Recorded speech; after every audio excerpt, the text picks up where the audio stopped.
Thank you for the time to talk a little today about Iowa's Public Involvement Management Application, or PIMA for short. My name is Brad Hofer, and I'm going to give you a short introduction detailing our journey in developing PIMA, as well as our public portal, which is our public-facing version of PIMA.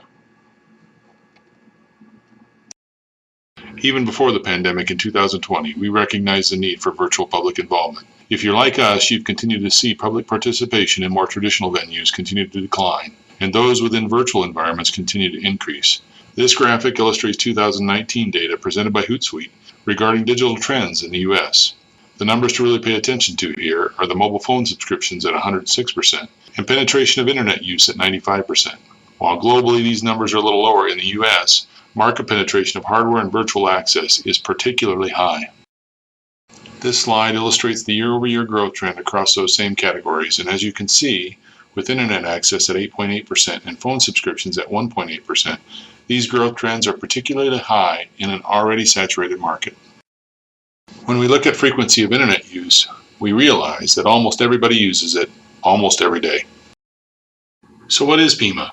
In a large sense, PIMA is Iowa's virtual public involvement management platform. It allows us to manage and coordinate our public involvement effort across an organization in both a traditional but also in a virtual sense. These are some of the goals we had when we began developing PIMA. First, we wanted to be able to better analyze our public involvement data and adjust our effort based on that data. We also wanted to improve the ease with which the public can provide us feedback on all our projects. And this is important. If you're like us, we traditionally only held public meetings for our larger projects, anything that was a categorical exclusion or a CE or above. But 95 to 98% of our projects that we sponsor every year are covered by programmatic CEs and don't require any coordinated public involvement effort. So the public typically wouldn't see anything on those projects until the construction team showed up in front of their property. We wanted to remedy that with a public space that gave everybody the ability to comment on every project. We wanted to increase our transparency and accountability for what it said. And when we say that, we mean both for what Iowa DOT says, but also for what the public says and communicates. We need a system that will allow us to manage the public involvement effort across the organization with decreasing staffing. We want a seamless continuation of the public conversation as a project makes its way from planning to design to construction. And lastly, we wanted to position ourselves to be able to have a real virtual hearing with our peers in real time. We've been at this for quite a while. When we started in 2014, everything was paper. From the sheet you signed in at a public meeting to the comment form you sent back. The only place anybody could read your thoughts was in the back of a public meeting summary. That again only happened on 3 to 5% of our projects that were classified as CEs, EAs, or EISs. In 2014, we began requirements gathering and a little development, which mostly included getting our data accessible and maintained. In 2015, we began large-scale development of PIMA version 1, with our first prototype used in late 2015. In 2016 and 17, we expanded PIMA's use and further developed it around the ability to host online meetings and offline capabilities for areas that lack connectivity. In 2018 and 19, we refined the interface and capabilities, introduced non-project related public involvement, and in 2020, we began partnering with some other states and expanding PIMA's capabilities and functionality. PIMA has a pretty light footprint in terms of data needs. Iowa DOT is a Microsoft shop, so we authenticate through Office 365. We collaborate through Teams, and we have analytic capabilities through Power BI. Much of the workflow in PIMA is automated and integrated with enterprise systems like our project scheduling system, or PSS. But we accomplish that integration through 3 REST services for basic project information sharing. In our linear referencing system, roads and highways, or RAMs, for geospatial information. In the future, we do intend to replace the REST services by integrating directly with our master data management system, or GEARS. So in a nutshell, if you can make your data and geospatial information available in anything as simple as a REST service, you can use PIMA to leverage that information. I'm now going to turn the presentation over to Valerie Brewer. Valerie Brewer and John Reese are our 2 public involvement managers in our Environmental Bureau. Valerie is going to demonstrate PIMA itself, and John is going to demonstrate the public portal, or our public-facing side of the application. Valerie?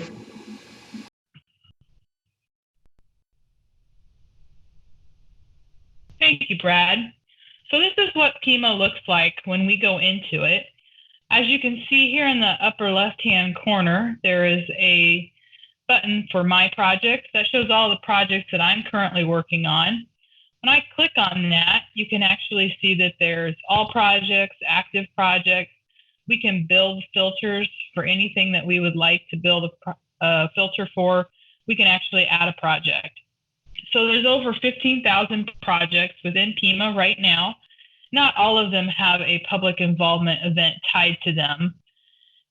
Here in the filters button, you can build a new filter here, and you can build it by any of the following topics. You can do it by project manager, county, by PIN, by district. So if you wanted to build a PIN for district 2, you could do that, and you would just click there, add it over there, and you could create a filter.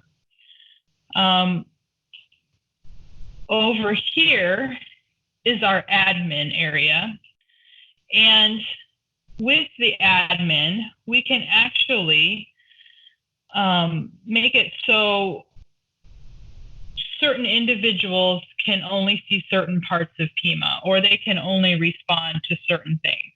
So this is one of our consultants, and she's a responder, and she actually has a restricted PIN to only this project, which makes it very handy when we work with consultants. So we can do that with any project. And then you can also see that these are the viewing options. So we can do that with anyone. You can actually get into PIMA through Office 365 and you authenticate through there, or we just go through John and I just go through our normal PIM website to get here. So I'm going to show you a project that took place in Lansing, Iowa. This was one of the projects, we've had 3 public information meetings to date so far.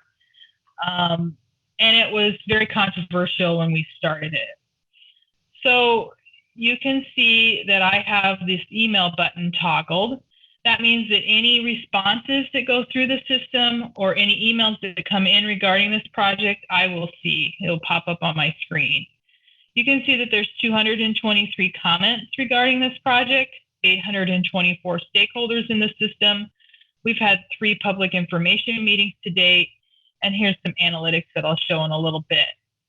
So when I click on this, anything regarding this project will click down below. So this is our most recent public information meeting that we had back in 2019. If I click on that, you'll see over here in the left-hand column that 553 people were invited, 136 attended, 59 attended and were invited, 77 attended and were not invited. I click here on the comments button, and you will see that all of the comments regarding this project will pop up. So this is a comment that came in recently. If I click on that pencil button, it will open the question. So they asked what the status of the project was. And then you can see the response that our transportation planner sent back. Now, what's interesting about this is that you will see a comment thread throughout the course of the project. And that makes it very handy for any FOIA requests, or just in general, anyone that's responded to a question or a comment within the system. So you can see over here that when they put a question into the actual system, they can choose if they want to be responded to by email, by mail, by phone. We'll close out of that. When I click this button, that will show all of the stakeholders. And here again, this is very helpful when it comes to FOIA requests. So anybody that attends a public information meeting is in the system. So if I type in the name Smith and do a search, it will pull up any Smiths in the Lansing project area. And then you can click on that information and you can go in and you can look at the various information about that stakeholder that we have on file. This has been very handy because we can actually read now. It used to be that we would take out paper copies and those paper copies would be written on and they would put their address, their phone number, their email, and half the time we couldn't read it. So here we can actually read it. And someone that attends a meeting in Lansing, Iowa can go ahead and attend another meeting 50 miles away and they're still within the PIMA system.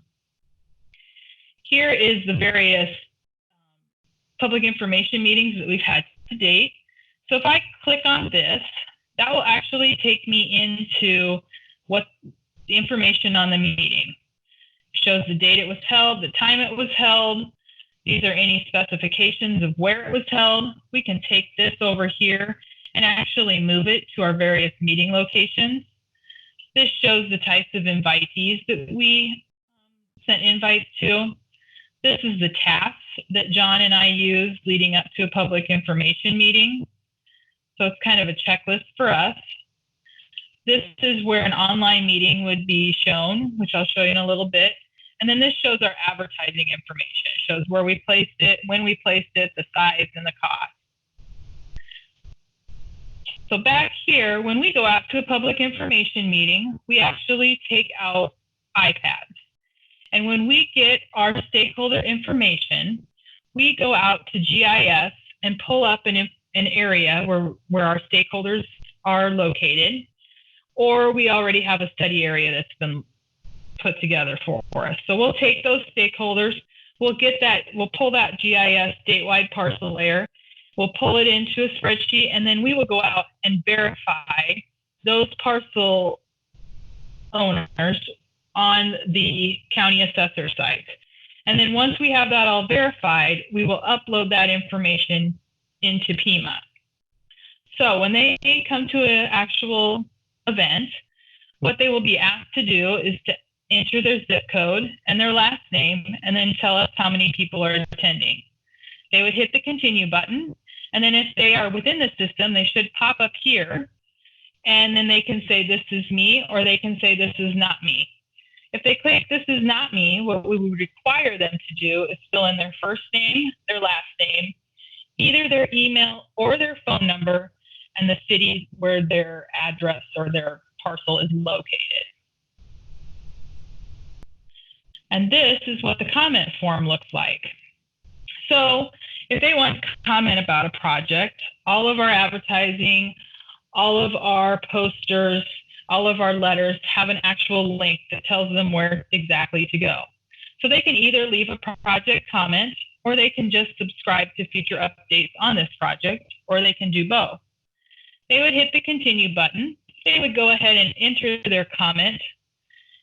If they prefer to stay anonymous, they can actually hit this button here, and a hard copy of our comment form will come up, and they can print that and then send it in.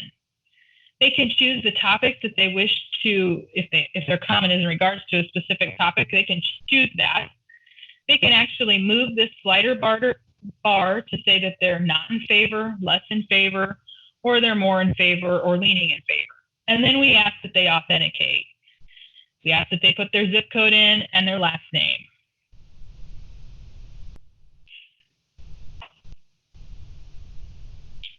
Okay, I'll close out of that. This is some of the analytics in regards to the project.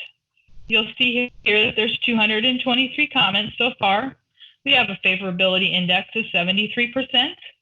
Our average response time for our staff in District 2 to get back in regards to this project is shown here, about 10 days. We've had 3 events, and this is the number of comments that have come in at each one of those events. So you'll see at our last event here that 225 comments came in. We've had 453 attendees come in, or that have come to our various public information meetings, and then that's broken out depending on which meeting they're in. So you can see the first meeting had 186 people. We've had 268 comments or ratings that have come in, and we have 824 stakeholders within the system. And then that breaks it down, showing us that there's 3 utilities, there's 17 officials in there, and so on. Over here is another more analytics in regards to the project. And like I said, with this project, there was a lot of controversy when we started doing this. This is a historic bridge going over the Mississippi River. And people are very passionate about that bridge and the tourism that it brings into Lansing. So it was not well received when we first went out. And what I have noticed over the course of the history of this project is how that has changed. So we've gone, you can see now that we have 120 people in favor of it, 38 are leaning in favor, and so on. What's interesting over here is that when you see these buttons over here, that is a comment. So if I click on that, the comment will actually pop up, and you can actually see the response as well. These calendars here indicate that that's when a public information meeting was held, and it gives you information about that specific public information meeting.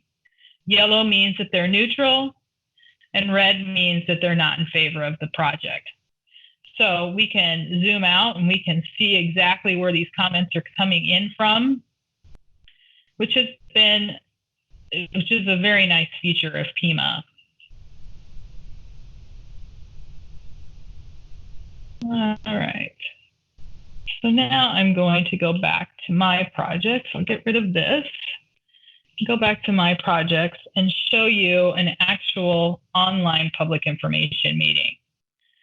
So the interesting thing about PIMA is that Iowa has been able to continue business as usual. And we have started using online public information meetings here in the last several months. And this is an example of one of them. So if I click on that and then I pull this up down here, I'll click on this and I'll go to the online meeting. With our online meetings, it just continues as normal. We would ask them to go ahead and register for a meeting just like if they were attending it in person. So here again, I would type in that information. I'd hit the continue button and I'd say, this is me. And then if there was anything that I needed to change, I could do that. And then I hit the register button. I'd click here to start the online meeting. So what's going to show up is that in the left-hand panel is the actual public information meeting, and they can play that at their leisure. They can stop, start it, study things. And over here, they can leave a comment throughout the course of that actual meeting. So that has been a very nice feature. And what we're currently working on right now is the ability for us to start streaming an actual public information meeting in the very near future, which we're looking very forward to having. And with that, I will turn it over to John so he can share the public portal. Thank you, Valerie. This is John Reese with the Iowa DOT's Public Involvement section of the Location and Environment Bureau. Today I'm going to be talking about the public portal.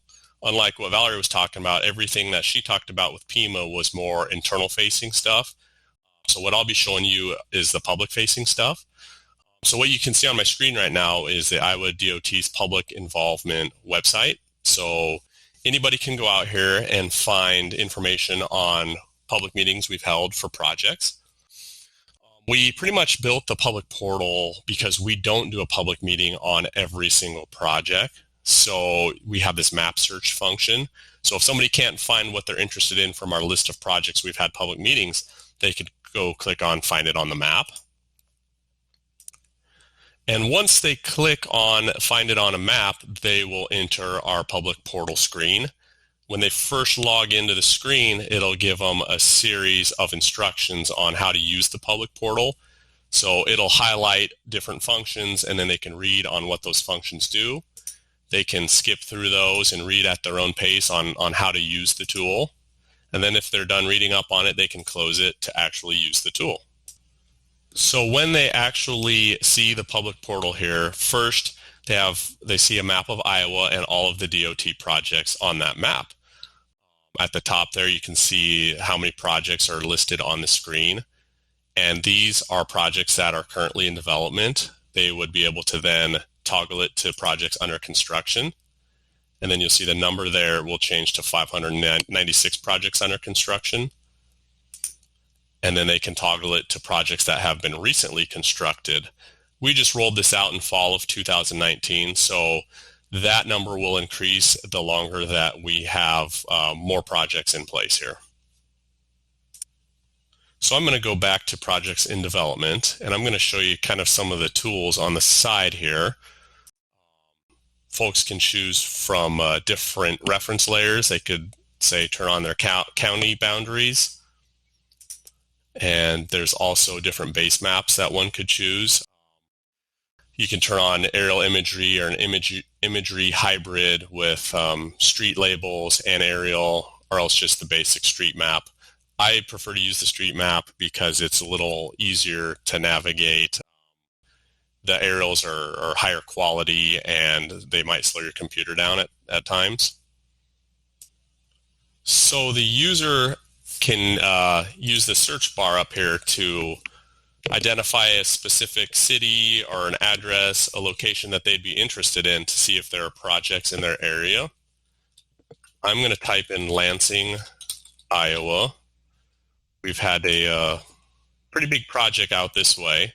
So as I zoom in here, you will see that all the numbers at the top of the screen change based on what we are viewing. So I'm going to zoom in and select this project. So right now I've got one project selected, and it's the Lansing Bridge project. When you click on the project, it'll show you information on the project number, where the project is in planning and design phase, and some contact information on that project. You can click up here to see the level of support. We've got a 73% level of support, and that's based on all of the comments that we've received to date on that particular project. And so there's a graph showing here that the majority of the comments are in favor or leaning in favor. You can click on this meetings tab, which shows that we've held 3 public meetings on this particular project. The date of each meeting is shown. It shows how many attendees went to those meetings, and it shows how many comments we've received on each of those meetings. And you can also click on a link here to find information on those meetings, where you can find the different displays, PDF copies of the different displays shown at each of those meetings. And then down here, there's a listing of those meetings, showing their location, their date. You can click on those to get more information on where those were held. The user can also click on the comments tab at the top here. And when they click on that tab, they will see that there are 268 comments that we've received on this project. And then they can zoom out and actually see all of those comments. And they're all color-coded based on green being in favor to red not in favor. So we can zoom in, and if we wanted to look at this particular comment, we could click on it, and it would display the comment itself. And also, all of the comments are shown over here in tabular format, all 268 of them. While we imagine not everybody would probably want to read all 268 comments, there's a search bar where you could search different topic words if you had something you're interested in.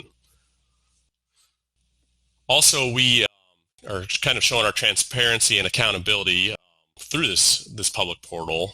We have our average response time. So based on those 268 comments, the average response time for the DOT staff to get back to persons asking questions or general comments is less than 2 days. Here is a timeline of when we received all of those comments. You'll see a big spike here in July of 2019. Each blue line here represents when we held the 3 public meetings. So back in 2017, you had a few comments here and there. You can see a few red ones. People weren't open to comment too much on this project, and they're kind of hesitant about the project in general. And then as the project progressed, and July of 2019, the DOT took out some bridge images of what the proposed bridge might look like. People really warmed up to the idea, and they're like, wow, this is really nice. So that's when we started seeing some more of the positive comments. Also, the user, say if this is something that they wanted to comment on that they weren't at the public meetings after the fact, they can click leave a comment here, and they will be able to go directly into our comment form. They would validate their information, and they'd be able to subscribe to future updates on the project, and they would be able to leave their comment. So in a nutshell, that is the Iowa DOT's public portal.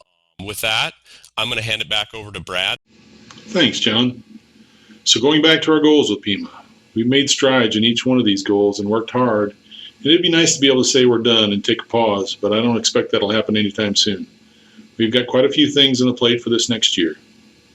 In fact, we're trying to do quite a few things this year, like integrating teams, piloting a live virtual hearing before our peers, because up to this point, they've all been pre-recorded. We're working on using PIMA to do non-project related public involvement and opening that up to things like our long-range plan public involvement effort. We're trying to integrate our master data management system so we can do more analytics outside the actual application itself. We're trying to use things like word clouds and heat mapping and trying to integrate those into our public portal as well. And we're integrating our statewide parcel layers, so we're not uploading a list of stakeholders anymore, but maybe a shapefile and having the application actually populate the stakeholder list. But the big thing we're working on is better partnering with other states and agencies who also have an interest in using the PIMA platform. When we started PIMA, we purposely said we'd give it away to help stimulate innovation around public involvement. With a lot of pooled fund initiatives and state partnering application, you're kind of forced to wait until there's a whole lot of you that want the same thing. With PIMA, it's different. Your version is your version, and you only have to make improvements when you want to, or you have funding to do it. So it's kind of like open source, but a little different. We do have some stipulations. We've now demonstrated this application in a lot of states, and there's a lot of interest. So we've entered into information sharing agreements with 2 other states so far, and essentially the only stipulation in those agreements is 1, you can't share it with anyone else. 2, you have to give credit to Iowa for the application platform itself. And 3, you have to share any improvements back with us. This was pretty expensive to build, and we had to do it over a long period of time because we only had so much money along the way. And we're making that available to other states, and the only cost they have is how much it will take to get stood up in their own environment. This map highlights other states where we've demonstrated the PIMA platform to this point, as well as the agreements we've entered into with 2 other states so far, Georgia DOT and Massachusetts DOT. Massachusetts DOT has really taken this to the next level, partnering with us to pilot a hearing before our peers and also initial steps toward a native application within the Apple and Google stores that open up a whole bunch of possibilities. Things like integration of social media within PIMA, geofencing for public involvement events, and workflow efficiency. So instead of showing up and signing in with an iPad, folks that walk through the door can simply click on I am here on their phone. We're also working to set up a PIMA team within the Microsoft Teams environment, so states that are part of the PIMA network can share their innovations with others within the network. This has already started to yield fruit for Iowa. We're starting to get back some improvements in some of the innovations from other states that are working with PIMA and our developer. And we're excited that this is just going to continue to stimulate innovation around virtual public involvement. So we want to say thank you for the opportunity to showcase the PIMA platform today. And we welcome any questions or comments you might have.